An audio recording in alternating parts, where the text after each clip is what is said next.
ইহুদি খ্রিস্টানদের পক্ষ থেকে কুখ্যাত সাদ আত্মনিয়োগ করে।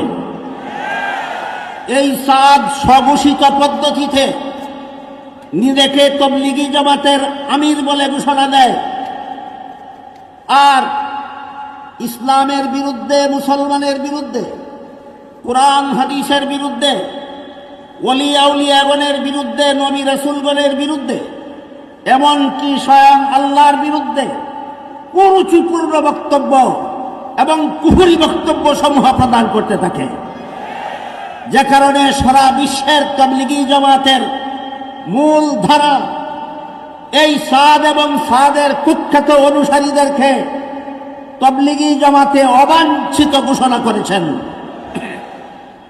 এই কুখ্যাত সাদ তাদের অনুসারীদেরকেই তার নামে সাদপন্থী বলা হয়। এরা যদিও শিক্ষিত সমাজে সাদপন্থী নামে পরিচিত, কিন্তু সর্বস্তরের মুসলমানদের কাছে এরা সাদিয়ানি নামে পরিচিত।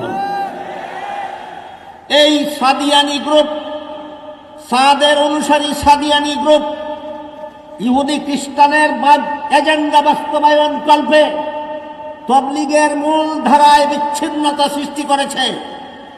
এরা মূল ধারার তবলিগি নয়, এরা তবলিগের নামে বিচ্ছিন্নতাবাদী।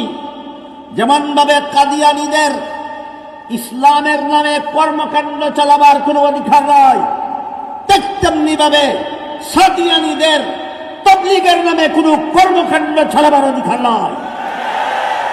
আমি এই মহাসম্মেলনের পক্ষ থেকে বর্তমান অন্তর্বর্তীকালীন সরকারের কাছে আবেদন রাখতে চাই, বাংলাদেশে কাদিয়ানীদেরকে যেভাবে ইসলামের নামে কর্মকাণ্ড চালানোর পর নিষিদ্ধতা আরোপ করতে হবে, ঠিক তেমনি ভাবে বাংলাদেশে তবলিগের নামে সাদিয়ানীদের সকল প্রকার কর্মকাণ্ডকে নিষিদ্ধ ঘোষণা করতে হবে।